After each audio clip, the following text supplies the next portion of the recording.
예수 십자가에 흘린 피로써 그대는 씻기어 있는가?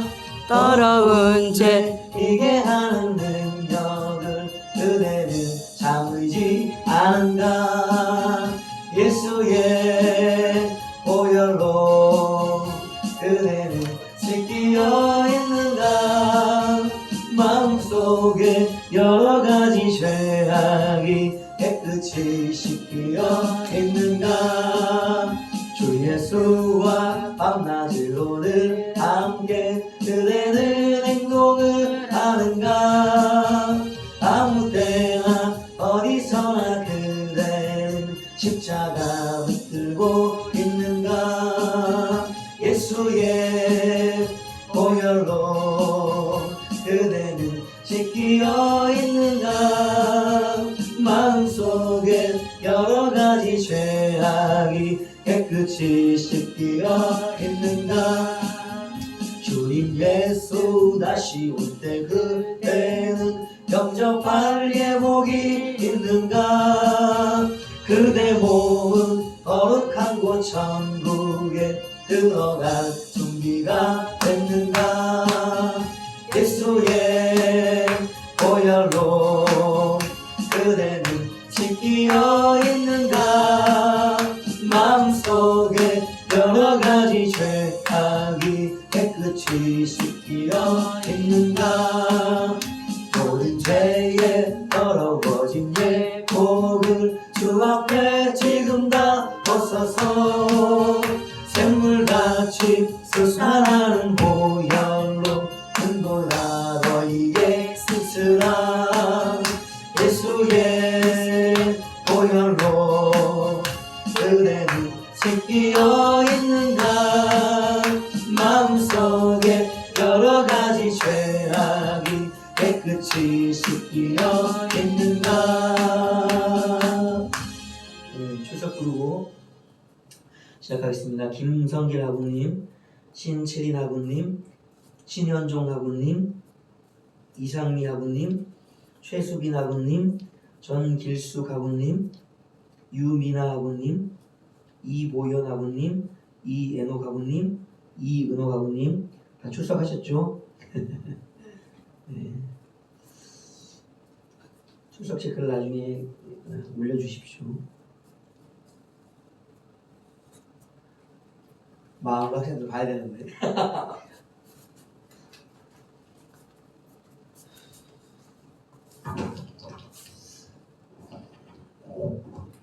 아 정말 시간이 빨리 가요. 그렇죠?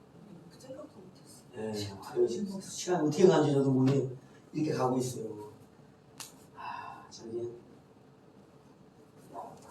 시간은 빨리 가지만 저도 이제 알차게 쓰는 게 중요하다. 우리가 이 시간을 전에는 시간 너무 안 갔잖아요. 언제 하면 이 시간이 좀 갈까 그랬는데 어떻게 되니까 한 30 넘고 나니까 그냥 시간이 줄줄줄 달려가는데 잡을 수가 없네. 잘 지내셨죠? 네, 이제 저번 시간에 이어서 저번 시간에는 이제 우리가 목회가 무엇인지를 한번 살펴봤었어요. 그 목회가 전체적인 그림, 우리가 막연함 속에 있는 이제 목회는 굉장히 넓습니다. 우리의 모든 것은 다 범위가 굉장히 넓어요. 모든 영역이. 근데 그 넓은 부분을 이제 대략적으로 정리하고 나에게 맞는 사명과 소명, 또 내게 주신 달란트 은사들을 이제 발견함으로써 범위를 축소해 가는 것이 이제 현실적이거든요. 우리가 이제 뭐 사람을 향한 목회라고 해서 80억을 향한 목회를 하는 사람들은 없어요. 거의 그런 사람들 드물고요. 또 내가 모든 은사를 가지고 가는 것도 이게 거의 불가능에 가깝습니다. 기도와 이제 여러 가지 믿음을 통해서 우리가 그때그때 필요한 것을 이제 사용하고 하는 것이지 굉장히 어려운 얘기거든요. 넓기 때문에. 그래서 이제 우리가 조금씩 범위를 좁혀가고 있는데 오늘 이제 목회에 이어서 우리가 다룰 주제는 무엇인가? 신앙 고백이에요. 신앙 고백. 그리고 그 다음에 이어질 주제가 이제 기도에 대한 이야기들. 이게 결국 예배가 무엇인지를 이제 우리가 배워가는 그런 길로 이제 우리가 가지는 거거든요.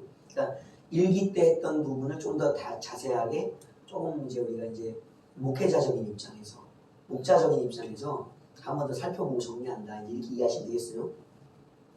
오늘의 이야기는 신앙의 고백이에요. 신앙 고백.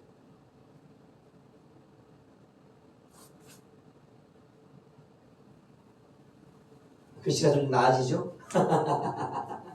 저도 칠판 글씨를 엄청 못 써가지고 이 글씨 안 쓰려고 했는데 쓰다 보니까 좀 저 나름대로 이게 막글씨가 좀 나오잖아요. 지금이 기억하는 글씨가 이게 보다 보면 매력이 있어요. 글씨가. 그래서 신앙 고백을 우리가 이제 한번 살펴봐야 되는데 뭐든지 가장 쉬운 거는 이제 원어를 살펴보거나 아니면 우리가 가지고 있는 단어의 그 뜻들을 한번 살펴보는 게 제일 쉽습니다. 또 원어나 이런 것들 나중에 한번 살펴보시고 이 단어를 만들었다는 것은 그 단어를 가지고 무엇을 설명하려고 했다는 거예요. 그게 이제 원어적인 의미도 살펴보는 것이 뭐냐면 왜 이 단어를 썼을까라는 의미, 본래적인 의미를 살펴보는 것이잖아요. 원어 의미도. 마찬가지로 이 신앙 고백이라는 단어를 선택해서 표현하고자 했던 이 단어 자체의 뜻을 살펴보면 이해하기가 굉장히 쉬워집니다. 그래서 우리가 저번에도 목회라는 것을 이제 하나하나 살펴봤잖아요. 내용을 풀어서 신앙 고백도 마찬가지입니다. 신앙 고백은 말 그대로 신앙과 고백을 이렇게 붙여놓은 거잖아요. 뭘 표현하기 원해서 위해서 이 신앙 고백을 이렇게 만들었을까 단어를 말 그대로 신앙이 무엇인지를 우리가 고백하기 위해서다. 이 이야기를 쉽죠? 그래서 단순하게 시작해야 돼요.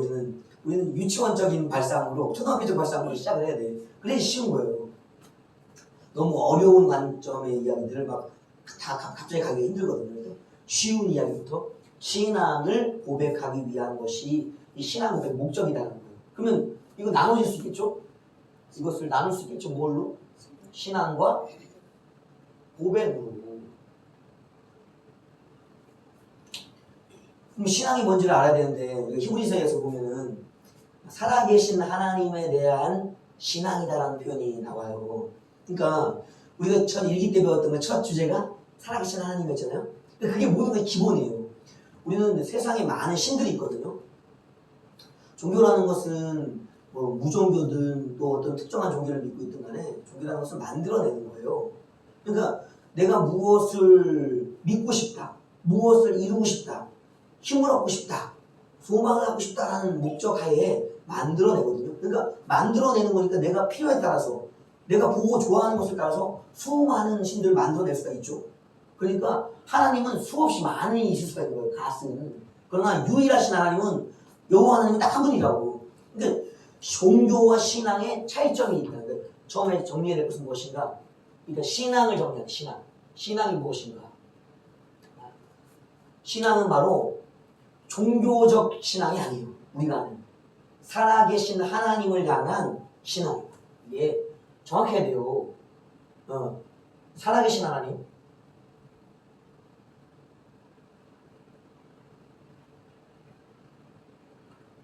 두 번째, 세상 사람들이 믿는 것은 자기가 원하는 하나님이에요. 원하는 하나님. 신앙은 이 너무 좁히면 나중에 얼굴이 이게 화면이 흐려져요. 그러니까 가끔 그렇게 하는 거예요. 거리를 벌려놔서 생각나요. 글씨만 보이면 되니까. 얼굴로 포커스 하지 마세요. 저는 얼굴이 그렇게 화면에 잡히기를 원치 않아요. 자, 신앙은 기본적으로 크게 두 부류로 나눌 수 있다. 무엇인가? 우리가 말하는 이거는 우리의 신앙이 우리들. 이 신앙은 세상이에요, 세상. 그래서 신앙은 종교는 두 가지다. 무엇인가? 살아계신 하나님을 향한 하나님을 만난 자들의 신앙이 있는가? 또 자신이 원하는 하나님을 만들어내어 따라가고 있지 않은가? 이 두 가지가 신앙이에요. 그래서 우리 이 구분점에서 우리 살아계신 하나님. 그러니까 이제 우리의 신앙이 참 우리네요. 그러니까 살아계신 하나님에 대한 것이기 때문에 주관 자체가 우리가 주체가 되지 않는다. 물론 하나님이 원하셔서 우리에게 명하신 계명들 그리고 하나님의 영 또 예수 그리스도라는 구세주 또 여러 가지 이제 성경의 가르침들이 있죠. 그 모든 것들을 따라 반응하는 것은 우리가 주체, 반응으로서는 우리가 주체이나 우리를 끌고 가는 근본적인 이 표현이 좀 애매하네. 저도 신학자가 아니다 보니까 이런 부분에서 좀 이렇게 새로운 단어를 만들 수는 없잖아요. 있는 단어를 갖고 써야 되는데, 그러니까 우리가 향해 가고 있는 천국이라는 장소적인 신앙, 그리고 그 천국을 천국되게 하시는, 만들어 가시는 주인으로서의 하나님, 그리고 우리가 살고 있는 모든 만물, 사람들까지 다 창조하신 창조주 하나님에 대한 신앙은 결코 우리가 주체가 될 수 없는 거예요. 그래서 하나님의 주권이라고 말하는 모든 것들은 하나님 중심이라고. 그러니까 이 신앙은 인본주의가 아닐 수밖에 없죠. 인본이 아니에요. 신본일 수밖에 없는 거예요. 주의는 좀 뺐으면 좋겠어요. 주의라는 것은 한편으로는 어떤 경향이나 생각, 사상들을 이야기하기 때문에 하기 때문에 여러 가지 이제 사상들을 분리해내는 의미로서의 주의를 붙이지만 실질적으로는 그 주의를 좀 빼고 하나님 중심, 하나님 주권, 또 사람 중심, 사람 주권이라는 단어들로 조금 우리가 썼으면 좋겠다라는 생각이 좀 들어요. 그래서 신앙은 첫 번째 살아계신 하나님, 그러니까 이게 신본이에요. 신본, 하나님 중심, 주권, 하나님 주권. 그리고 이것은 인본이에요. 인본. 사람 중심. 그러면은 하나님을 추구해가는 어떤 방향성에 있어서 따라가다 보면 그럼 사람의 주관성, 사람의 주권 없냐? 아니죠. 당연히 아까 반응으로서의 사람의 중심, 주권이 있다는 거예요. 진짜는 우리가 이제 하나님을 하나님답게 여겼을 때, 창조주로 여겼을 때, 구세주로 여겼을 때 우리가 누리는 것은 하나님의 모든 것을 받아들이기 때문에 어마어마한 혜택이 있다고요. 그러니까 하나님을 거부하고서 누리는 것은 결국 그것은 파멸이고 세상의 끝에 심판밖에 없는 거예요. 그러니까 그것을 모든 것을 드린 것 같으나 오히려 드렸기 때문에 모든 것을 받아 누릴 수 있는 것이 신본의 이제 기본인 거예요. 인본은 자기가 모든 것을 가지려고 했으나 결국 그것이 모든 것이 하나님의 것이었다는 걸 인정하고 빼앗겨버리는 영역. 이 방향은 전부 다른 결과가 우리가 중심이 되는 것은 하나님 중심의, 하나님 주권 중심의 살아계신 하나님의 신앙이 우리의 기본이다 라는 것이요. 이 신앙은 범위가 많이 넓기 때문에 우리가 이제 좀 축소하는 영역이 있습니다. 그래서 이제 우리가 1차적으로 배웠을 때는 창조의 영역이 있었다면 이제 목회 영역에 들어오면 창조는 기본이 되었죠. 이제는 세상도 기본이 되었습니다. 세상의 주권들이 있다는 것을 알고 있고요. 근데 우리가 어디로 좀 들어가야 되는가? 교회와 신앙, 성경이라는 조금 더 좁아진 영역, 좀 포커스가 맞춰진 집중된 영역으로 좀 우리가 옮겨올 필요가 있어요. 왜냐하면은 세상 속에 있던 자들을 하나님이 불러내서 교회 안에서 하나님의 자녀들로 제자들로 양육하시는 것, 그것이 바로 신앙의 이제 핵심적인 얘기거든요. 그러니까 이제 성경을 가르쳐서 이제 신앙의 세 번째는 무엇을 기본으로 기초로 가르칠 것인가요? 근본, 기초. 그 성경이에요, 성경. 우리가 성경과 성서에 대해서 한번 얘기 나눴었죠? 연구한다. 그리고 믿음으로서 바라본다라는 이야기를 나눴었는데 이제 성경을 읽을 때 우리도 공부 많이 했잖아요. 성경 공부. 이제 공부는 끝내고 이제 그 배운 것을 가지고 믿음으로 들어가야 돼요. 믿음으로. 그렇기 때문에 우리의 기초는 성경에 있다. 이 성경에서 우리가 요약해야 될 것들, 그게 뭔가요? 이 교리지, 교리. 방향이에요, 방향. 성경에서. 교리가 조금 더 이제는 넓어지면 그게 신학이 되는 거예요. 다시 이 신학이 뭘로 가는가? 이제 삶이라는 생활의 영역을 가진다. 신앙의 기초는 성경이다. 성경에서 성경의 요약이 바로 교리, 그리고 교리를 조금 더 넓혀놓고 설명한 것이 신학. 그것을 이제 우리의 실천 속에 가져오면 실천된 신학, 실천된 교리, 실천되는 성경이 바로 우리의 삶이다. 그러니까 우리 삶은 다시 말하면 뭐가 되는 거예요? 말 그대로 삶이 성경이 되는 거예요. 그 신앙을 어렵게 생각하면 안 돼요. 성경으로 돌아가는 것이 신앙의 결론의 핵심이에요. 그러니까 이제 우리가 삶의 예배가 삶이다 막 그런 얘기 많이 했잖아요. 그 얘기가 어려워 보이지만 이거라고. 우리가 그만큼 성경을 얼마나 가까이 했었는지가 우리의 삶 속에서 나타나는 거예요. 정리되고 생각되어지고 설명되어지고 사라지는 영역이 바로 이 영역의 기준. 신앙의 기준은 바로 무엇이다? 성경이다. 성경은 우리가 늘 말하듯이 하나님의 말씀이다 라는 것이죠. 그러니까 이게 너무나 우리에게 당연한 이야기입니다. 기초는 이렇고 이 신앙을 지켜가는 사람들이 있어요. 그 사람들은 이 교회에서 우리가 믿음 생활 같이 하는 교우들이죠. 기초에는 사람들, 성경이 있고 그 다음에 사람들이 있어요.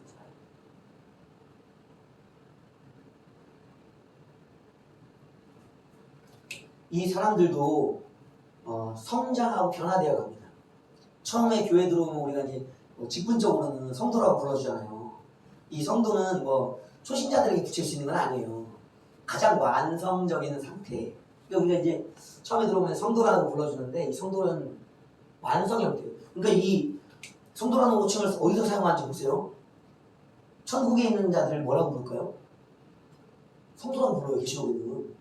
그러니까 흰무리들이라고 불리는 자들, 또 14만 4천이나 불리는 자들, 또 이제 그 계시록의 7교회들을 향해 말씀하실 때 그 대상들은 성도, 그러니까 구원을 확정적으로 얻어서 누리는 자들, 천국의 백성들을 성도라고 부른다고요. 그러니까 이제 초신자들에게 성도라고 부른다는 것은 뭐냐면 이미 그 완성 끝을 바라보면서 주어지는 최종적인 직분이에요. 그러니까 이게 가장 낮은 단계가 아니라고. 완성형의 직분을 부여해주고 그 직분, 완성형의 직분을 받았으니까 이제 그것과 걸맞추어 살아가는 삶의 실천들 구제하고 나누고 또 여러 가지 이제 믿음의 어떤 삶의 증거들을 보이라는 의미에서 교회를 위해 공동체를 위하라는 의미로 집사들이라는 직분을 주잖아요. 집사는 이거 일하는 사람들이거든요. 그러니까 성도들을 위해 일하는 자들, 이제는 너희가 구원받은 백성이 되었으니 스스로 형제들을 위해 내어줄 수 있는 일을 해라. 그 일을 맡기는 거고, 이런 자들이 이제 조금 더 성숙하면 누가 되는 거야? 장로들이 되는 거죠. 장로들은 이제 믿음이 성숙해서 치리자들, 이제 무엇이 옳고 그른지를 아는 자들로서 교회의 집사들과 성도들 전체를 치리하는 자들, 그러니까 올바른 길로 이끌어가는 자들, 그런 역할이죠. 여기서 조금 더 성숙하면 뭐가 나온가? 이제 감독, 뭐 목사 되겠네, 목사. 감독들. 목사와 감독은 같은 겁니다. 가정교회들마다 세워진 리더, 메시지를 전하는 자들, 사자들을 갖다가 목사라고 한다면 그 가정교회들을 전체를 관할하고 다니면서 복음을 감독해내는 사람, 더 넓은 영역의 목사죠. 감독이라고 이제 부르면 되겠고요. 그래서 우리는 성경이라는 진리의 말씀을 기초로 하여서 그 성경을 믿는 사람들과 함께, 이게 바로 우리가 뭐예요 이게? 교회.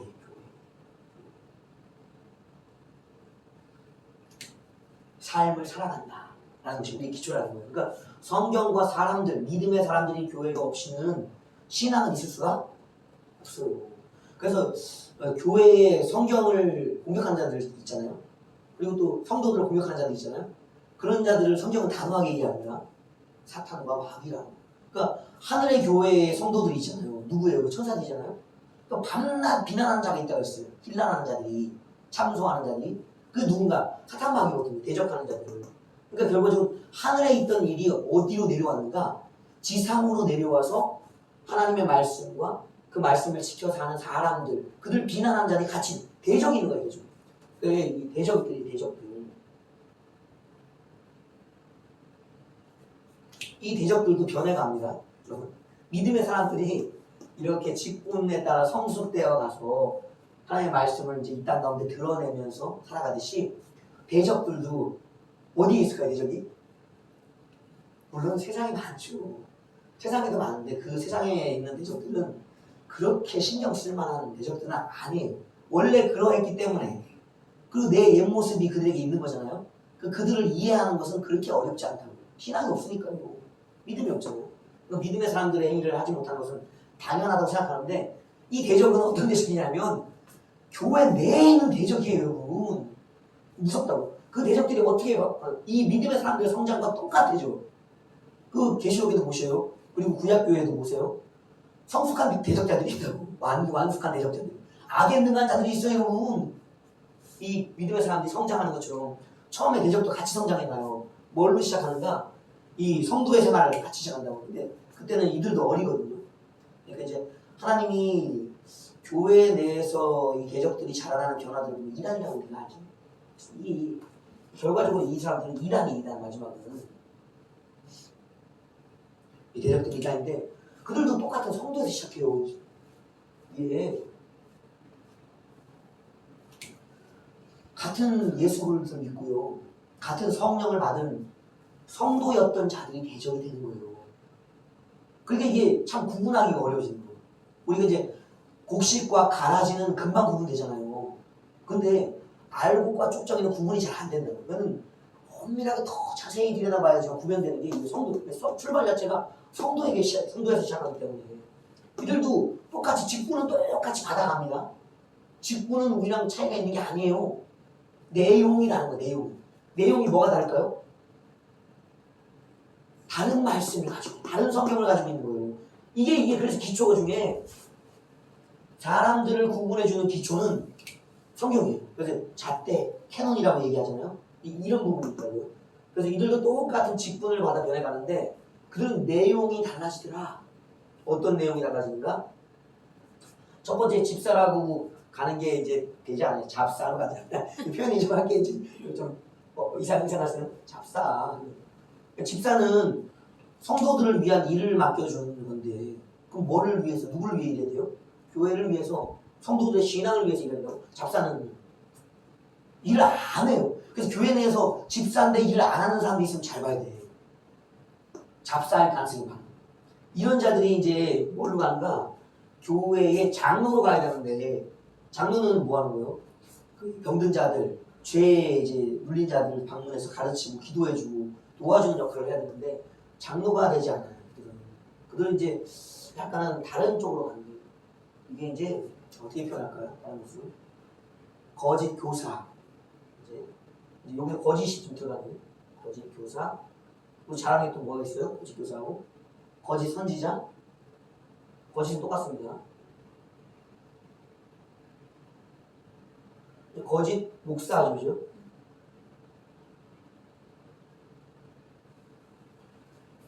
이렇게 가지는 거예요. 그러니까 그들은 결국 공동체를 위해 일할 마음 그리고 실제 일을 안 하기 때문에 공동체와 상관없어진다. 공동체를 순수하게 그리스도의 복음, 성령이 인도해가는 공동체로 지켜갈 일을 안 하기 때문에 그 마음이 없기 때문에 다른 공동체, 같은 공동체 내에 있으나 다른 공동체 사람들처럼 사라지는 거예요. 그게 바로 진리의 공동체가 아닌 거짓 공동체에서 활동하는 자들로 되어버린 거예요. 그러니까 끝이 다른 거예요. 끝이. 시작은 같으나 끝이 달라고. 교회라는 것이 변질되어가지고 이런 원리인 거예요. 그러니까 교회 내에 성경이 항상 이런 사람들을 구분짓는 척도다. 그래서 첫 번째 살펴야 될 것. 내가 성경대로 살고 있는가.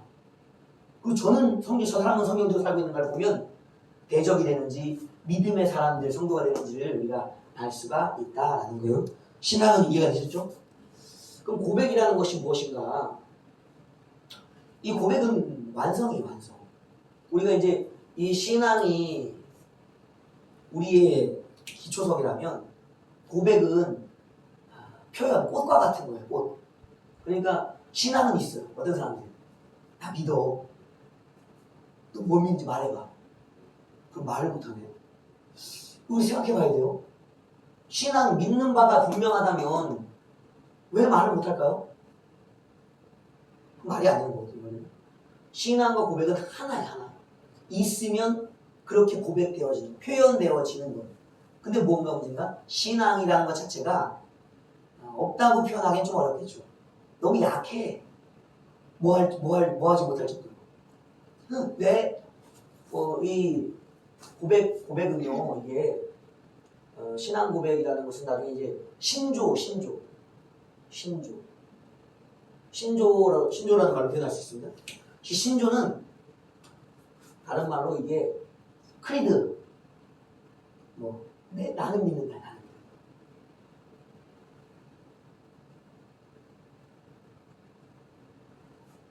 다시 나는 믿는다. 나는 믿는다. 신조, 신앙의 고백은 내가 믿는 것에 대한 이야기. 그러면 여기서는 나는 믿는다기 때문에 주체가 나여야 되고 내가 진짜 그렇게 알고 느끼고 의지적으로 살아내는 부분에 있어서가 뭐가 있어야 돼. 그게 바로 신앙이잖아요. 근데 내가 믿는 게 약하기 때문에 안 나오는 거야. 나는 저는 이런 생각을 해요. 고백을 못한다는 것은 내가 믿음이 약하다. 믿음이 작다. 저는 이렇게 생각해요. 그러니까 확실하지 않은 거예요. 그럼 확실하지 않은 건 기초가 이 성경이고 누가 믿음의 사람들이지 분별이기 때문에 둘 다가 흔들리는 거예요. 이게 둘 중에 분명하면 나도 이 사람들과 이 성경에 기초하기 때문에 내 믿는 게 성경적인 고백으로 성경적인 삶으로 나올 수밖에 없다고. 내가 믿는 것을 증언하는 것이기 때문에 증언. 나는 믿는다라는 증언. 그래서 이 신앙과 고백은 같은 거예요. 내가 믿기 때문에 믿는 그것을 그대로 말과 행동으로 표현하는 것이다. 그래서 고백을 잘하는 사람들을 보면은 삶이 좋아. 왜냐면은 교회의 신앙 고백을 어디서 주로 많이 할까요? 세상 밖에서요?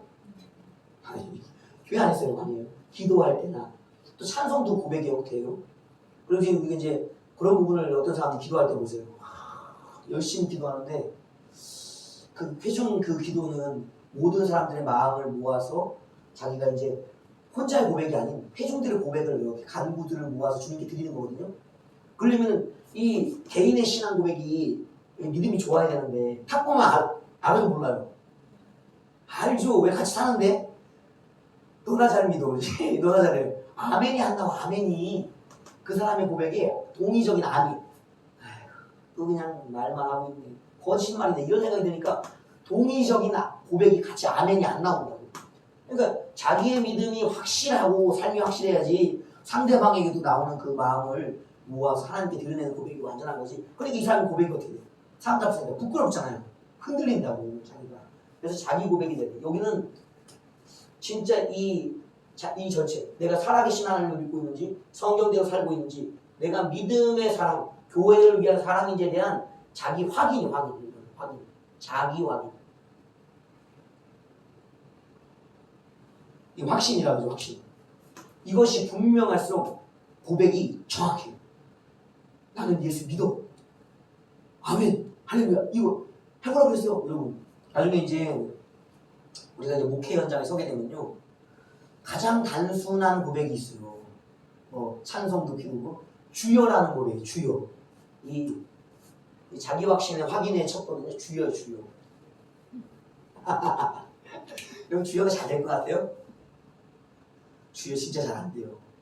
예, 우리 이제 어린 친구들도 그렇고 초등학교 때 모태신앙들이니까 초등학교 졸업반이나 중학생 정도만 돼도요. 벌써 6년, 9년을 믿은 거잖아요. 이제 그 청년들이 아니더라도.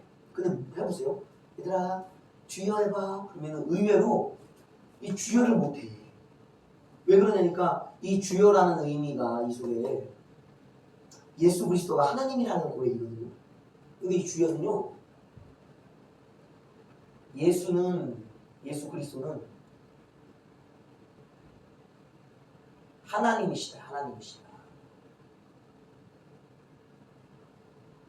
이게 요한복음에 계속 나오는 증언들이에요. 그러니까 요한복음을 우리가 다른 복음서와 좀 다르게 다른 복음서들은 공간복음들은 쭉 가면서 이제 마지막 때에 중간에 베드로의 고백을 거쳐서 마지막 때에 그 고백을 통해서 어떤 확정적인 고백으로 이렇게 포커스를 몰아간다면 요한복음은 시작부터 끝까지 거의 모든 장마다 예수가 주다라고 예수님은 하나님이시다라고 고백하는 게 계속 나와요. 그 주여는 굉장히 어려운 말이에요. 함축적인 말이에요.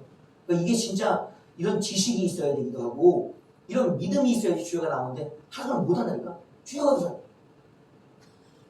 머뭇거리다 끝나. 하더라도 담대하게 좀 해봐. 주여 해봐. 안 돼요. 그게 영에서 나오는 거거든요. 입으로 하는 것은 흉내내기 위해서는 주여도 할 수 있어요. 그러나 진짜 네가 천국 가는 믿음으로 고백할 수 있냐고 묻고 주여를 해보라고 했을 때는 쉽게 안 나옵니다.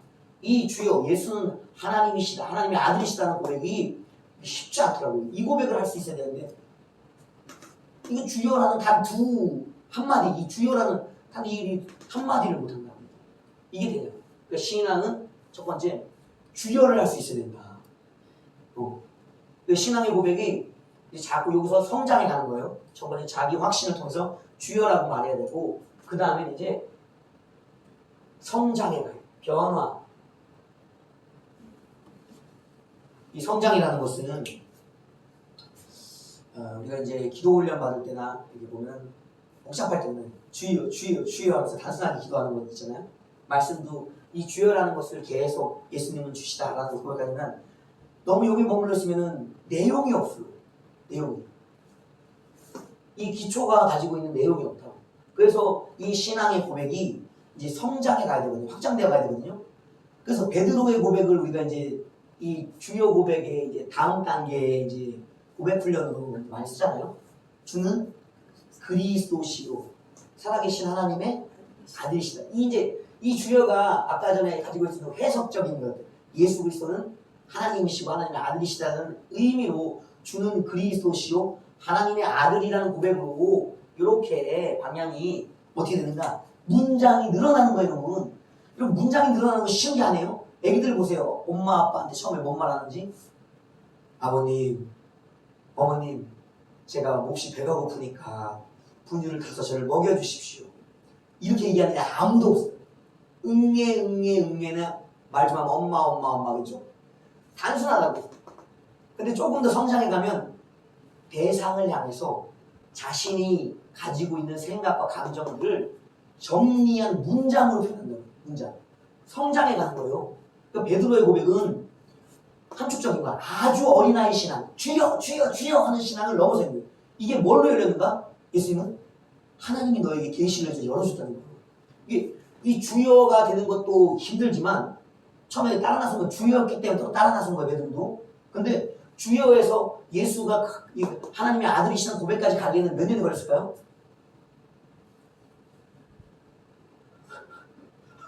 그 가이사랴의 고백이 정확한 연도는 안 나와요. 정확한 연도는 안 나오는데 적어도 중반기쯤은 된다. 중반기쯤. 그러니까 예수님의 사역을 1년 넘게 따라다니면서 보고한 것이 이제는 뭔가 이 계시가 이때 열린 거예요. 그냥 한 방에 주는 그리스도시요 살아계신 하나님의 고백이 안 열린다고. 반드시 성장의 시간이 필요해요. 이 주여가 여기까지 변하기 위해. 여기서는 끝나면 되는가? 베드로의 신앙 고백은요, 교회의 기초의 기초. 맨날 이 고백만 하고 있어봐요. 그렇게 되는 것 같아, 표정이. 그럼 뭐가 안 생기는가? 교리가 안 생기고 신학이 안 생겨.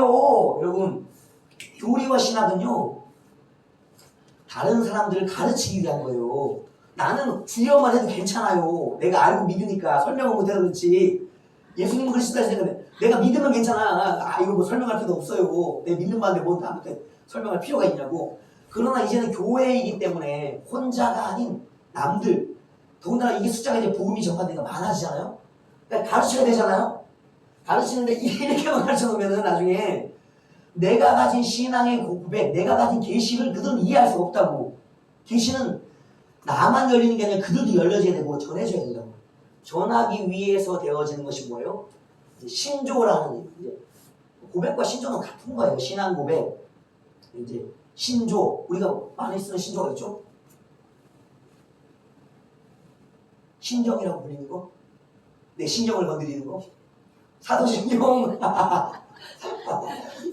이 성장이, 신조는 신경이랑 똑같은 거예요. 이게 우리가 자꾸 저기에서 그런데 신앙 고백, 신앙의 신조, 신앙의 신경 뭐 이런 것들은 같은 말이에요. 한마디로 우리의 믿음을 고백하는 어떤 형태라는 건데 조금 양 자체가 이제 다르다고 보시면 돼요. 단순하게 했던 것은 신앙 고백, 이거는 교회의 신앙 고백. 그 다음에 이제 더 확장된 이제 교리적인 신앙 고백, 신학적인 신앙 고백이 이제 그럼 단순하게 똑같은 내용인데 뭐가 많아진다? 성장되어 가는데 이거는 양적인 성장, 양적인. 이게 뭐 질적인 변화가 아니에요. 질은 똑같아요. 질은 뭐예요? 주요. 그 뭐가 자꾸 늘어난다? 양이 늘어, 양이. 그래서 양이 늘어나니까 이 양을 많이 고백할 수 있다는 것은 뭘 의미하냐면요. 그만큼 성경을 많이 알고 또 기도를 통해서 주님과의 관계성이 깊어졌다는 거야. 그러니까 이제 요 고백 속에 있는 것도 교회로서는 충분해요. 구원 얻을 신앙으로서는. 그러나 성장에 가면 더 많은 양이 고백이 됩니다. 그래서 이제 우리가 이제 2세기 때에 고백들이 있습니다. 2세기 때 이제 이 성장이 변화돼 가는데 전체적으로는 조금씩 변해가요. 2세기에는 로마 신경,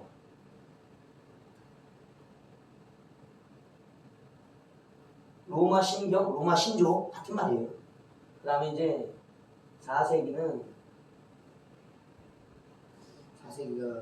마르셀리우스, 헷갈려요. 마르셀리우스.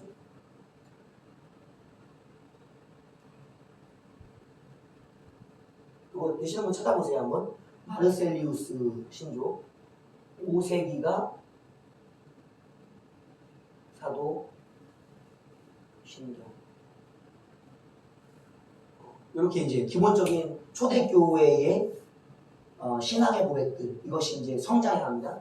2세기 때는 로마 신경, 4세기 때는 마르셀리우스 신조, 그 다음에 이제 5세기가 되어서 이제 사도신조라고 이제 바뀌어가는데, 맞죠? 마르셀리우스? 안 나와요? 마르셀리우스 안 나옵니다. 이거나 천천히 한번 찾아보시고요. 이 초대교회 신조들은 굉장히 중요한 게 뭐냐면요. 이 신조들이 만들어진 이유들이 있거든요. 우리가 이제 단순히 이 신앙의 고백만을 하는 거라면 내가 어떻게 믿고 있는지를 이제 증언하는 건데, 교회 내에 누가 들어온다고요? 이단이라는 대적이 들어오기 때문에 이 신조가 의미를 갖는 거예요. 단순해도 된다고. 근데 자세하게 다루어야 되는 게 뭐냐면, 이 성경을 어떻게 하고 이해하고 있는 사람들인지를 분별하는 지점이 고백, 신조, 내가 뭘 믿고 있는지에 대한 이야기가 나옴으로써 하게 된다고. 말하기 전까지 몰라요. 같은 걸 믿고 있는 것 같대. 근데 이것을 너 뭐 믿고 있어라고 얘기를 꺼내놓는 순간부터 분별이 되는 거예요, 그분. 그래서 고백하지 못하는 사람은 수상한 사람들이에요. 진짜 이거 유심히 봐야 돼요. 아까 이게 믿음이 없어, 믿음이 작아서 그럴 수도 있지만, 믿음이 연조는 됐어. 그런데도 고백을 안 해, 못 해. 그러면 의심스럽다고. 그걸 확인하는 거예요. 더 자세하게 다룰수록 뭔가 더 자세한 분별이 일어나겠죠. 그죠? 그래서 이제 조금씩 차이들이 가져져요. 이제 그래서 그런 차이들, 작은 차이는 문제가 되지 않아요. 핵심적인 거, 여기 이거 주교라는 고백, 예수가 하나님의 아들이시다, 하나님이시다라는 고백만 갖다라면 작은 고백들은 좀 빠질 수도 있고 더해질 수 있어. 왜? 성장해 가고 있으니까, 양이 늘어나고 있으니까. 근본 고백을 같이 하고 있는데 나머지들 더 자세하게 붙여진 것들 속에서 뭘 봐야 되나? 계속 우리의 기초인 성경과 일치하고 있는지 확인해야 되는 거예요. 우리의 고백은 성경을 벗어날 수가 없다고. 이걸 잊으면 안 된다고요. 교회 내에 다른 자들이 나온다고, 이단들이 나오기 시작한다고, 이 고백을, 성장해가는 고백을 다른 고백, 뭘로 성경적이지 않은 고백을 해냈을 때는 교회가 아니라고, 교인이 아니라고, 성도가 아니라고요. 이 구분을 하기 위한 게 초대교회 분별이었다고. 구분되어지는 것은 근본에서 양이 늘어나고 있으나 다 성경적인가, 교회의 믿음의 사람들을 위한 것인가를 살펴보기 위해 이 신경들이었다. 이제 그 내부적인 이야기들이 이제 이 대단히 어디입니까? 영의지주의자들 어떻게 되죠? 또 유대 복음주의자들 이상한 복음들이 있습니다. 유대적 복음 이상한 이단들이 있어요. 그런 복음들이 있고, 이것이 후대에 가면은 이제는 16세기 17세기 그때는 이제 청교도 종교개혁 시기잖아요, 그죠? 그때는 이제 누구와의 구별점을 갖는 거예요. 이때는 초대교회는 초대교회 이단들과의 구별이에요. 이유는 초대교회 이단들, 초대교회 이단들을 구분하기 위한 이 고백이었다고, 신앙 고백. 그럼 이제 16세기, 17세기 가면은 주의 지혜를 주십시오. 생각이 안 나요. 공부를 하도 갔는지 모르겠어요. 그래서 기어가 16세기 16세기, 16세기, 17세기. 16세기에는 벨직 신조,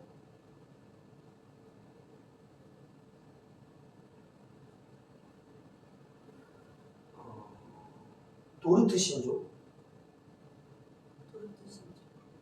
들어봤죠? 도르트 안 들어봤어요? 그리고 이제 17세기 그렇죠. 많이 들어봤죠? 맞아요. 그리고 우리가 이제 익숙히 들어갔던 신조들이 나오기 시작해요. 하이델베르크,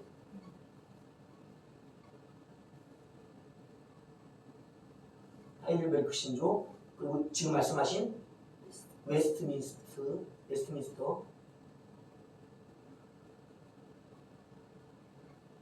뒤에 신조가 붙습니다.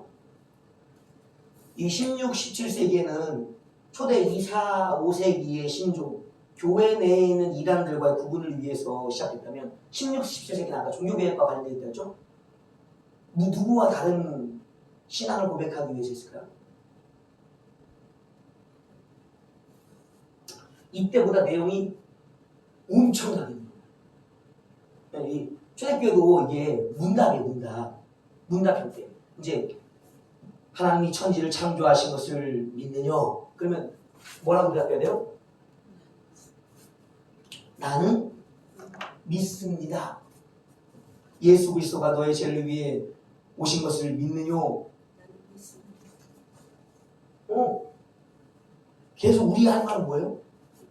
나는 믿습니다라는 거죠. 그다음 성령을 믿느냐? 나는 믿습니다.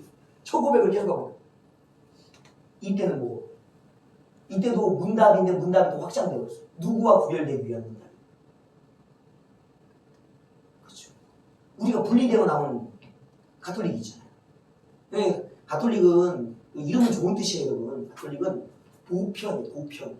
모두에게 모두가라는 것이 보편. 근데 이 보편이라는 것이 이제 그때는 왜 가능했는가? 하나였기 때문에 하나의 신앙과 하나의 고백이었기 때문에 가능했는데 분리되었잖아요. 그러면 이제 이 보편 신앙이 우리가 아니잖아요. 우리는 개혁 신앙이에요. 개혁 신앙.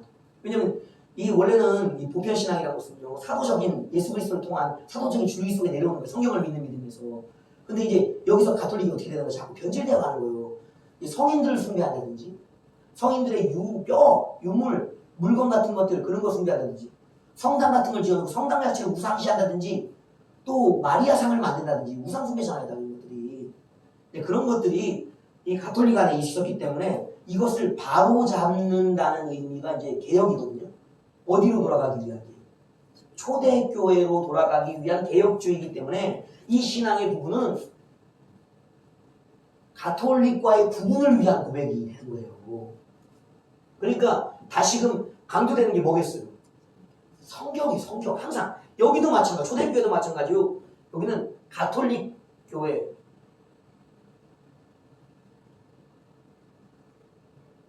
라는 이단을, 그러니까 가톨릭 교회라는 이단을 우리 자신과 구분하기 위한 문답으로서, 신앙의 고백으로서 이 신호들이 나왔다는 거예요. 특히 여기 이제 도르트 신조 같은 경우는 또 교회 내에서도 이 가톨릭뿐 아니라 이제 인본적인 신앙들이 있잖아요. 이제 하나님 주권이 아닌 인본적인 예로 우리가 칼빈주의와 알미니안주의 그걸 구분하잖아요. 그런 부분이 또 있기 때문에 그런 것들을 갖다가 확정적으로 이거다라고 우리의 신앙은 하는 문답이나 내용적 의미가 바로 이 신조들의 흐름이었다고. 양이 자꾸 늘어난다. 외워요, 못 외워요? 이거 영상 없을걸? 이거 AI도 해야지 외우지. 우리는 이거 못 외워요, 절대. 그러니까 이제 우리가 가르쳐야 될 것들, 우리가 가져야 될 신앙 고백은 다시 어떻게 되는 거야? 이 성장 양이 늘어나는 것을 따라가다가 자꾸 늘릴 것이 아니라 축소해야지. 뭘로? 가장 기본적인 것으로. 어디로? 주여 한마디면 이 모든 로마 신경, 마르셀리우스 신경, 사도 신경, 벨직, 도르트, 하이델베르크, 웨스트민스터 이 신앙의 문답의 내용들 정리된 것들이 그냥 뭘로? 주여라는 한마디로 정리가 될 수 있을 정도로 돼야지. 어려울까 쉬울까요? 예. 그래서 고백이 어려운 거예요. 신앙도 어렵고 고백도 어려운 거예요. 그래서 우리가 이걸 잡아가야 된다. 이 고백, 신앙의 고백을 해야지만 내가 누구를 믿고 있는가, 내가 뭘 믿고 있는가를 확실하게 누구 앞에 증언하는 거예요? 하나님 앞과 사람 앞에서 증언할 수 있기 때문에 그런 거예요. 그래서 이제는 우리가 이 부분을 다뤄야 된다. 이 신앙 고백을 나만 갖고 있는 것이 아니라 이제 누구에게 줘야 된다? 교회 성도들에게 이걸 전해줘야 되기 때문에 우리가 신경을 써야 된다라는 거예요. 자, 이 신앙의 고백이 되었다. 전수가 되었다. 그러면 신앙 공동체잖아요. 세 번째는 신앙 고백이 만들어내는 공동체예요. 그게 바로 세 번째 신앙 공동체.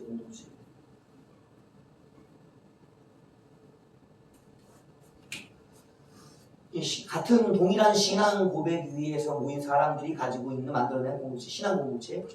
이 공동체는 우리가 이제 전 일기에서도 한번 면접시 한번 지나가면서 한번 말씀드렸습니다.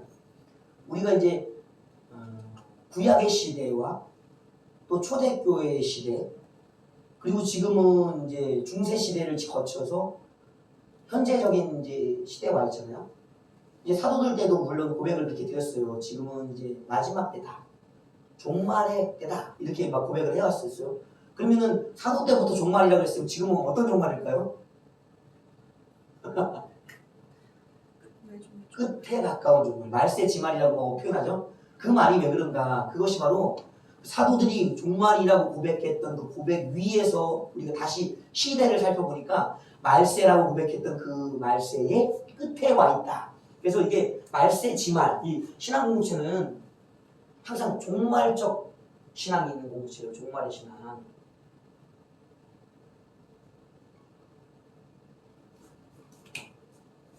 이 종말 신앙은 어떤 신앙인가요? 우리가 정리하자면 바로 예수님의 재림 신앙. 초대 공동체도 종말 신앙이 있었는데 그 신앙은 재림 예수에 대한 얘기야. 그러니까 그들 자신은 완전하게 알지 못했어요. 재림 예수가 이제 뭐 끝인 줄 알았죠. 그러니까 이제 예루살렘 성에 가까워지니까 제자들이 뭐라고 해요? 한 자리 주십시오. 그 얘기 하잖아요. 엄마들을 데리고 와서 이게 한 자리다 오른편과 왼편에 우리 아들들을 앉게 해주십시오. 왜? 예수님에 의해, 초림 예수님에 의해 종말 날 것을 봤으니까. 그리고 이제 그 감람산에서 예루살렘 성을 보면서 주여 끝이 언제입니까? 이제 좀 있으면 예수님이 이제 확 그냥 끝을 내실 것 같으니까 끝이 언제입니까? 그러면서 이제 기다리고 있잖아요. 초대교회도 종말 신앙이에요. 그건 재림 예수의 신앙, 아니 초림 예수의 신앙. 그러면 지금 현재의 교회는 무슨 신앙이에요? 재림 예수의 신앙. 종말 신앙이 우리에게 확실해. 단어적으로 재림 예수, 재림 예수. 그래서 오늘의 신앙 고백은 이전의 초대교회와 또 중세교회, 그리고 여전히 현재적인 교회의 신앙의 고백에 근본은 갖고 있지만 무엇이 더 강조돼야 돼. 사도신경이 참 완성적인 고백인데 이 고백들이 참 좋은 고백이지만 너무 길어. 사도신경 못 외운 사람 있어요? 목회자들 다 외운다고. 이거는 어느 정도 양이 적당하거든요. 그러니까 이 적당하다는 게 뭐냐면 아주 적합하다는 거예요. 사도신경의 내용을 한번 보세요. 우리가 다 알고 있으니까 떠올려보세요. 뭐 같아요? 그렇죠. 성경이에요. 성경.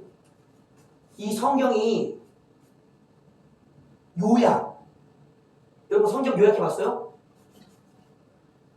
엄청 힘들어요, 여러분. 제가 옛날에 무모한 설교를 한번 시도해본 적이 있어요.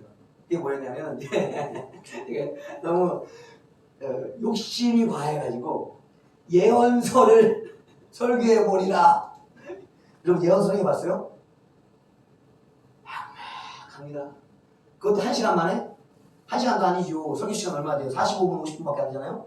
왜냐면 더 하면은 성도들이 주님께서 가거든요. 가기 전에 빨리 설교해서 집으로 보내야 되니까 요약할 수밖에 없잖아요? 이사야서 요약 한번 해봤어요? 1시간 만에? 핵심이 있지. 핵심. 엄청 어렵다고 요약은. 하다못해 선지서 하나도 요약해서 설교하기가 어렵고 설명하기 어려운데 성경 전체 66권을 어떻게 하냐고. 어떻게 해? 이 사도신경을 만드신 분은요 누군지는 이제 전통적으로 내려오는 것이 이제 이렇게 정립돼서 2세기, 4세기, 이제 5세기 하면서 정립될 거 아니에요. 그러면서 이렇게 돼서 그렇지. 하여튼 이것을 정리한 것만 해도 어마어마한 거예요. 어마어마한 거. 요약을 아무나 하는 게 아니라고. 이거는 거의 이 수준이 그렇다고. 그러니까 작은 성경이 바로 이 사도신경이에요. 사도신경.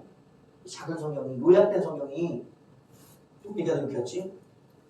그러니까 이것을 요약하기도 어려운데 여기 뭐가 있는 내용이 좀 오늘 현재적인 공동체. 어떤 공동체?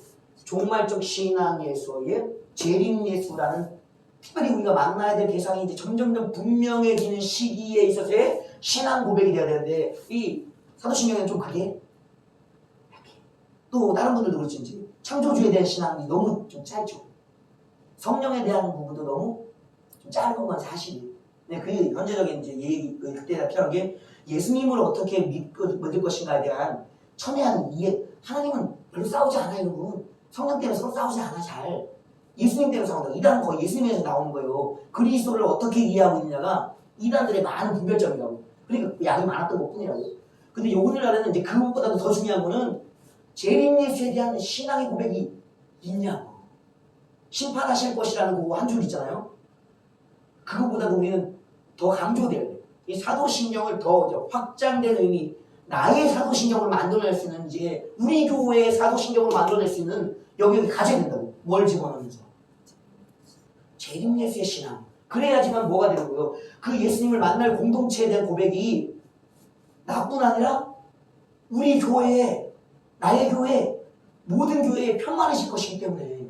이 주님을 안 믿는 허다해 여러분. 주님을 만나야 될 말세 지말이라는데 이게 고백이 안 되니까. 또 고백의 장점은 뭐냐면요, 배움에서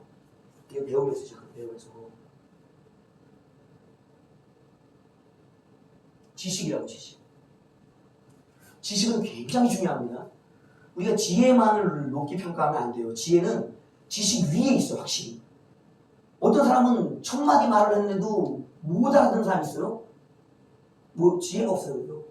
어떤 사람은 한마디만 해도 이 사람이 1000마디 말할 말을 그냥 아는 사람이 있어요. 지혜가 있기 때문에. 그래서 지식 위에 있는 게 지혜임은 분명해요. 그러나 그 지혜를 정리해내지 못하면, 지식이 없으면 모른다고. 제가 한마디 하는 거예요. 주여. 어떻게 들리세요 여러분? 주여로 들린다고. 주여로. 제가 가지고 있는 이 주여가 아닌 개인의 주여로 들린다고. 개인의 주여로. 뭐가 안 되니까. 지식이 전달돼서 배움이 안 되기 때문에. 그래서 교육들은 나만을 위한 것이 아니라 나의 지식이 뭐 하는 거야? 다 풀어져서 그들도 그 지식이 뭐로 바뀌어야 돼? 지혜로. 나와 같은 고백을 할 수 있을 정도까지 그들을 가르쳐내야 되는 거예요. 나의 지식이 그들의 지혜가 되어질 수 있도록 돕는 것이 뭐예요? 목회자요. 저번 시간에 배웠던 목회라고. 뭘 하면서? 신앙을 고백함으로써 공동체 내에서, 골방에서 나 혼자 하는 것이 아니라 교회의 회중 예배, 모든 사람이 같이 고백할 수 있는 그 시간과 장소 속에서 해낼 수 있는 공동체를 위한 고백이 되어져야 돼요. 이 내용만 늘어날 것이 아니라 이건 질이 아니고 뭐예요? 대상인가? 사람들? 주여 지혜를 주십시오. 사람들. 신앙 공동체에 있는 사람들. 신앙 고백이 양만 늘어날 것이 아니라 이 고백을 할 수 있는 사람들이 늘어나야 되는 거예요. 그래야지 재림예수를 기다리는 종말 신앙의 공동체가 단단하게 준비되어진다. 그래서 이제 내가 재림할 때 나를 만날 자가 있겠냐라는 질문에 적다고 얘기했어요. 그러니까 결과적으로는 이제 그런 사람들은 넓혀하는 구원 얻을 자가 많아지게 하는 것이 우리의 목표라고. 교회의 확장. 이게 신앙 고백 속에 공동체의 신앙 고백 속에 있는 목적이다 라는 것입니다. 그래서 나는 믿는다가 이제 성장해 가면 뭐인데 우리가 믿는다. 이게 바로 어디다? 종말적인 신앙 공동체를 만듭니다. 이것이 단단해야지. 그래야지 교회 내에 이단이 활동하지 못하는 거예요. 생기지도 않고 들어오지도 못하는 거예요. 들어왔더라도 제대로 된 신앙의 고백과 성령의 역사가 있다면 그들이 바르게 배울 거 아니에요? 그들은 자꾸 교회의 사람들을 어떻게 해야 돼요? 끌어내려고 한다. 세상에서 불러낸 그들을 다시 자기들의 공동체로 불러가는 이단인 거예요. 약한 거거든요. 이게. 몸을 들고 해야 되는데 끌어가서 그게 바로 결과적으로 교주 예수님 자리에 자기가 앉으려고 하는 교주라고 큰일나는 거예요. 신앙 공동체를 지키기 위한 고백으로서 저것이 필요하다. 그러니까 종말 때는 예수님의 재림의 신앙이기 때문에 재림 때는 큰 환난이 있고 순교의 때가 있다. 지금 이제 이번에도 저희도 이제 부흥회 했잖아요. 이제 우리가 이제 기도원이나 수도원 같은 공동체를 우리가 저번에 말씀을 언제 좀 드렸었습니다. 이제 이해할 때가 됐다. 기도원과 수도원을 이제 이해할 때가 됐어요. 저는 어떻게 이제 개인적인 생각입니다. 이거는 사람마다 다를 수 있어요. 지금 기도원이 계속 문을 닫죠? 교회도 막 문을 많이 닫습니다. 수도원이 이제 거의 없죠? 저 이번에 이제 보면 이제 실명을 거론해도 모르겠는데 강모 목사님이 이제 저 춘천 쪽인가 수도원 세우셨잖아요. 아주 긍정적인 일이에요. 기도원도 자꾸 이제 너무 이제 우후죽순 늘어나서 문제지 유지가 돼야 된다고 자꾸 줄고 있잖아요. 이 수도원이나 기도원이 유지되거나 늘어나야 되는 이유가 있다고. 왜 그럴까요? 그런 부분을 이제 목회자들이 인식을 해야 돼. 교회는 이게 말씀 중심의 어떤 포인트가 있는 것, 말씀과 경건 생활이 중심되는 게 수도원적인 거죠. 용산 수도원 요번에 70년인가요? 뭐 그 기념 행사했었죠? 행사했었어요. 거기도 요즘 이제 사람들이 많이 안 가니까 다시 우리 초기 때 성령 사역을 했던 거 수도원이잖아요. 수도사들이 거기서 활동했잖아요. 아직 있다고요 거기가. 기념한 거. 와, 초기 한국 교회에 성령 사역을 계속 불을 붙였던 것이 용문산 이제 그 수도원이라고요. 그것도 다른 수도원들도 있고 기도원들도 있잖아요. 그런 것들이 했던 것이 뭐냐? 성령 사역. 그리고 그들이 계속 했던 것이 뭐냐면 분리된 곳에서 말씀 사역. 계속 말씀을 묵상하고 기도하고 하는 훈련이 근데 세속교회와는 좀 달라요. 세속교회의 역할은요. 세상 속에서 영성을 가지고 복음을 가지고 사람들과 만나는 역할이에요. 그러니까 가장 전방에서 뛰는 역할을 한다고 치면 이 전방 후방에서 그 경건의 기도의 힘을 계속 공급해 주는 게 기도원과 수도원이라고. 그러면 이 우리가 세속에서 계속 있다 보면 뭐가 되냐면 우리도 세속화돼. 친숙해진다고 여러분 안 그럴 것 같아요? 일주일만 우리 7일 중에 6일을 돌아다니잖아요. 교회 따고 보세요. 내가 어떤지가 구분이 확 돼. 주님을 부르고 있는데 주님 응답을 안 하셔요. 안 친하니까 6일 동안 뭐 했다는 거예요? 주님과 멀어져 있었다는 거예요. 그러니까 그것도 한 시간 짧은 시간 동안 하루 동안 뭐예요? 다시 말씀을 묵상하고 기도하면서 주님의 음성이 들려지고 주님의 힘이 부어지는 성령의 역사들이 내 안에 다시금 일어나는 다시 새로운 회복의 역사가 그 예배 때는 일어나는 거잖아요. 그런 것을 늘 유지해 가고 있는 영성들이 어디냐면요. 상권에 있지만 분리된 게 아니에요. 우리와 관련되어 있다고. 우리가 어디 가요? 지치면 이유가 있다고. 우리가 교회가 있지. 그러면 왜 상권을 찾아가 우리가 가? 뭐가 아쉬워서.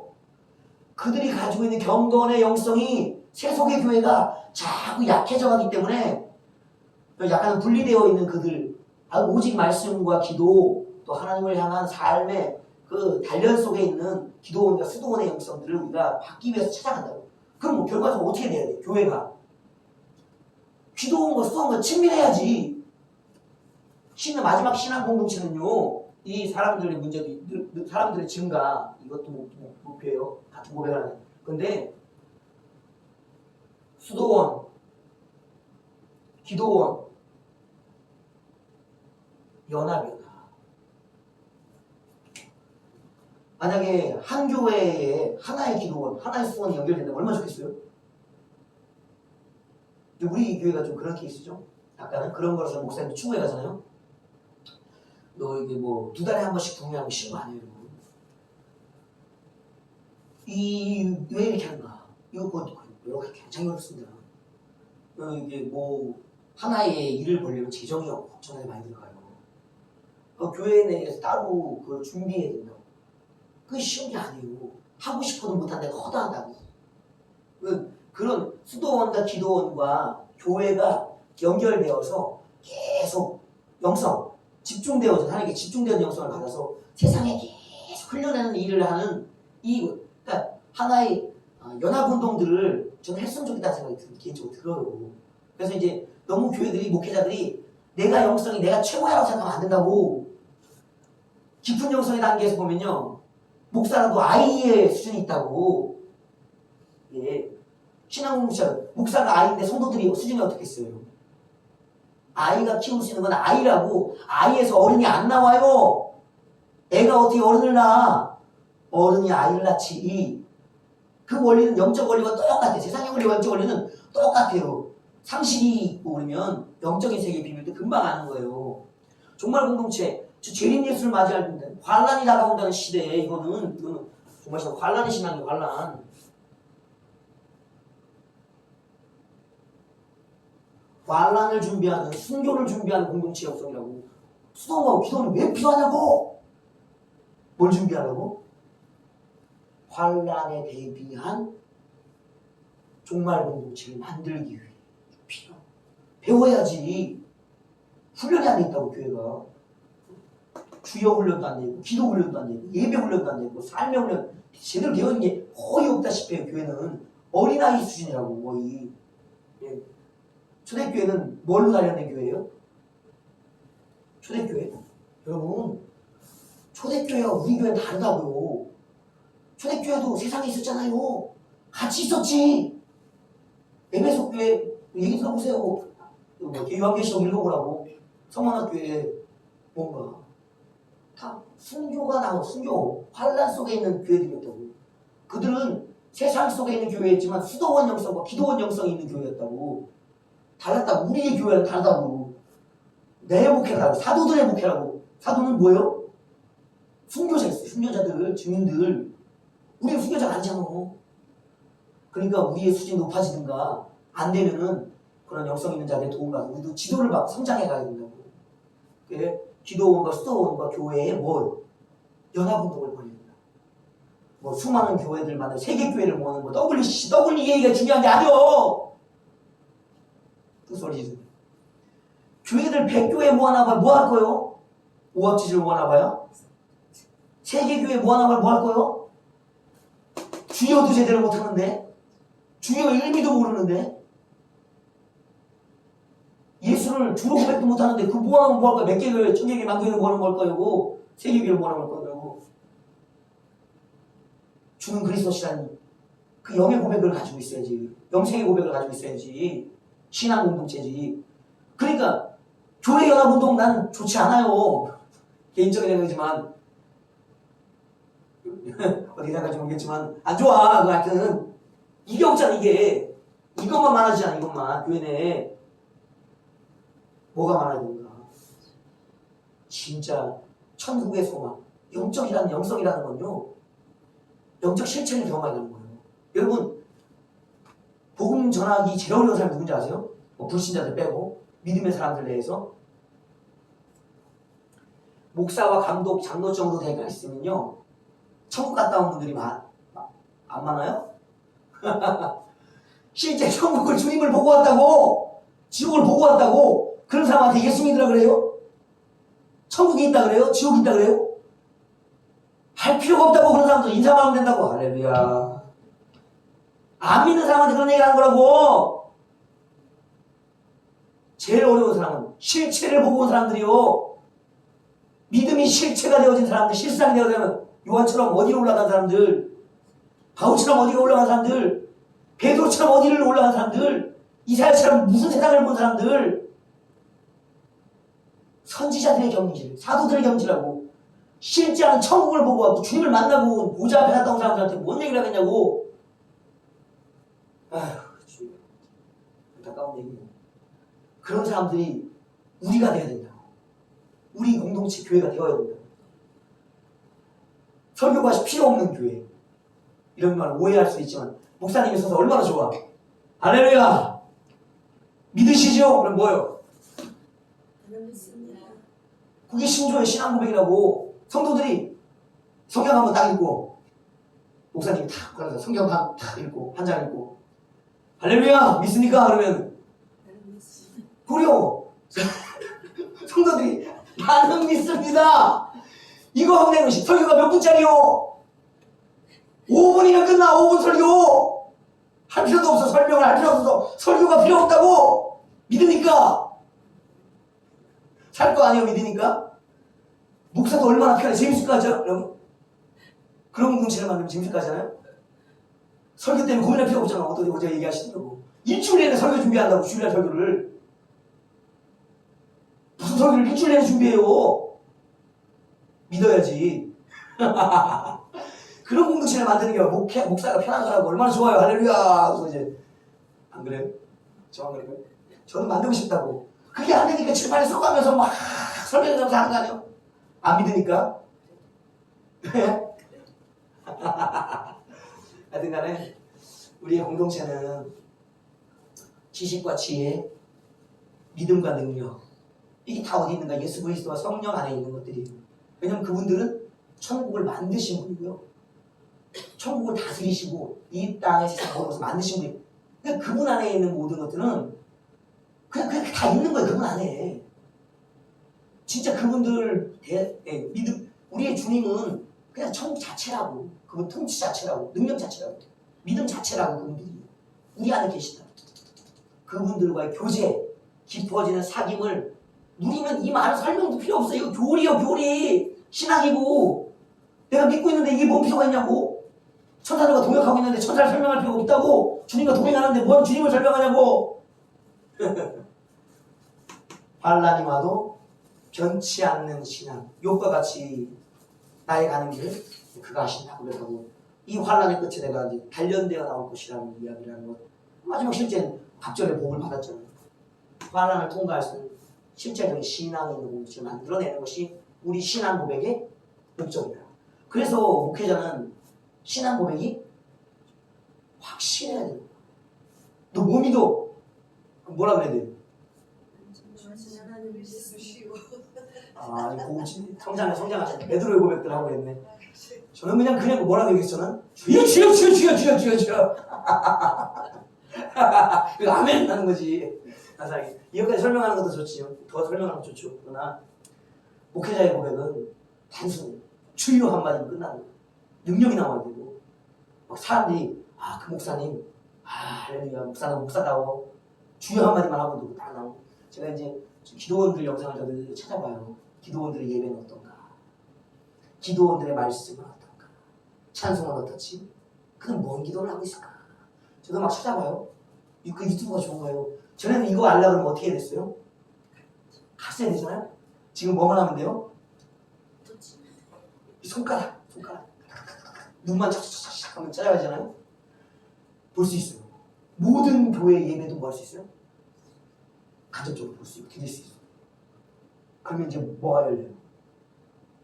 많이 보니까 눈이 열려요. 예배에 여러분 맛있는 음식을 많이 먹어보잖아요? 미각의 세계가 열려요. 그래서 한편으로는 맛없는 음식을 알게 돼요. 또 맛있는 음식을 알게 돼요. 내 입맛을 알게 돼요. 세상에 얼마나 많은 미각의 세계, 미식의 세계가 있는지를 알게 되면서 내 미각의 수준이 어딘지를 알게 돼요. 예배도요? 교회도요? 많이 가고 다양하게 들어오잖아요?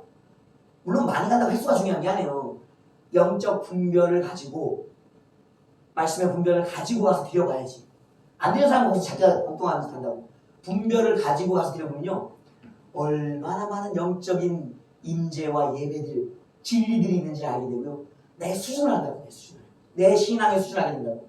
저는 다른 교회도 가보라 그래요. 저번에 이 신학생 수업하는 어디 집회가 있는데 가봐도 되냐고 하시더라고요. 가보시라고. 다만 내가 믿는 바가 뭔지 확실하게 알고 내게 계신 성령을 의지해서 분별의 마음을 가지고 가라고. 그거 그러면 덕이 된다고, 득이 된다고 알게 되니까. 그거 많은 예배를 보면서 안타까운 마음이 들 때가 있어요. 기도원이 기도원답지가 않은, 이게 기도원인가? 교회가 교회답지 않은가? 이게 교회인가? 이게 예배인가 싶을 정도로 안타까움이 있을 때가 있다. 우리가 이 수준을 이제 높여야 돼. 목회자가 자신의 신앙 고백을 수준을 높이는 거예요. 이 신앙 고백은 결국 어디서 나올까요? 항시 기초의 기초. 하나님을 만나는 것. 우리 가만히 보세요. 저도 성경을 이렇게 읽으면서 그렇게 많이 읽었어도 건너뛰어지는 부분, 가리워진 부분이 있었어요. 말씀이. 근데 어떨 때는 단어 하나가 싹 들어와. 그렇게 봐도 안 보이던 단어가 어느 날은 싹 들어와. 그럼 그 단어 가지고 몇십 분, 몇 시간을, 하루를 묵상하는 거예요. 그리고 그걸로 설교 준비하는 거예요. 단어 하나 갖고. 그리고 그게 눈에 들어올 때가 있어요. 제가 이제 얼마 전에 이제 예배를 준비하면서 뭘 봤냐면 구약을 읽는데 아브라함, 이삭, 야곱, 요셉이 나오잖아요. 여러분 우리가 아브라함의 복만이 있었던 게 아니에요. 아브라함이 받았던 복은요, 저 살아계신 하나님을 만나는 복이었어요. 하나님을 만나서 하나님 만나면 하나님 믿게 돼요, 여러분. 신앙이 저절로 세워진다고. 하나님을 안 만났으니까 신앙이 안 세워지는 거예요, 여러분. 그리고 하나님을 만나서 깊은 관계가 없으면 고백이 안 되고. 아브라함의 만남이 있었고 고백이 있었다고요. 이삭도요, 가만히 보세요. 이삭도 똑같이 누굴 만나요? 하나님을 만났어요. 그게 신앙의 고백이 있다고. 야곱도요, 가만히 보세요. 야곱도 누굴 만났어요? 하나님 만났어요. 야곱의 고백이 있어요. 요셉도요, 요셉은 하나님 만났어요. 요셉 고백. 그 사람들만 그래요? 모든 믿음의 사람들은 하나님을 만나서 자기 고백이 있었다잖아요. 우리는요, 만났죠? 우리의 고백이 있다고. 그 고백 위에 뭘 세우신 거예요? 예수님이. 베드로도 주님을 만났다고, 예수님을. 그리고 고백했다고. 그 고백 위에 세우신 거예요. 구약의 교회도, 구약의 믿음의 사람도 그 믿음의 고백 위에 교회가 세웠다고. 가정교회가 세워졌다고. 아브라함 교회, 이삭 교회, 야곱 교회, 요셉 교회, 이스라엘에는 교회가 세워졌다고. 신약교회도 예수 그리스도 위에 베드로의 교회가 세워졌다고. 도마의 교회가 세워진 거예요. 요한의 교회가 세워진 거예요. 야고보의 교회가 세워진다고. 오늘은 내 신앙 고백, 주여 여기 위에 내 교회가 세워진다고. 그게 사실은 목회자가 아니오. 교회를 세울 수가 없는데. 흔들면 안 되는데. 자기 고백이 있어요. 신앙과 확실한 신앙의 증언인 고백이 있어요. 그 고백은 삶이, 말과 삶이에요. 말과 생활. 이게 다르면 안 돼. 다르면 주님은 얘기하는 거예요. 외식하는 자가 이제 얘기하는 책망. 고백은 일치돼. 말과 행동 역시 일치되는 거죠. 자, 뭐 신앙에 대한 고백은 이렇게 정리를 해봅니다. 사도신경에 대한 이야기들을 나중에 이제 하면 좋지만, 이거는 이제 설교 때 신학이 이거는 이걸 대충 정리하고 가는 거잖아요, 그죠? 그리고 이제 많이 또 이제 성경을 읽으면서 살면서 이제 고백을 다듬어 가실 거 아니에요. 그러니까 이제 그걸 다뤄내는 것은 이제 나중에 기회가 되면 개인이 한번 설교를 준비하면서 해보시고, 지금 우리는 내가 누구를 만났는지, 내가 무엇을 기초로 하고 있는지, 내가 어떠한 사람들을 양육해 가고 있는지 그걸 분별하고 있는 사람이 돼야 돼요. 보여야 돼요. 이 둘이 알곡과 쭉정이가 보여야 된다. 안 보이면 쭉정이는 뭐 해야 돼? 자꾸 말씀을 집어넣어서, 성령을 집어넣어서 알곡만 들어야 돼요. 성령 없는 자, 말씀 없는 자 알곡이 안 돼요. 계속. 근데 임재가 중요한 거예요. 임재적 예배에서 스며드는 거예요. 이거저 가는 거예요. 알고 자꾸 예배가 중요한 거예요. 예배를 갈 수밖에 없다고. 목숨 거지. 그리고 자기 고백, 끊임없이 목회자가 말과 행동을 통해서 자신의 신앙 고백을 계속 회중에게 선포하면서 그들도 뭐하도록 내 신앙을 본받아.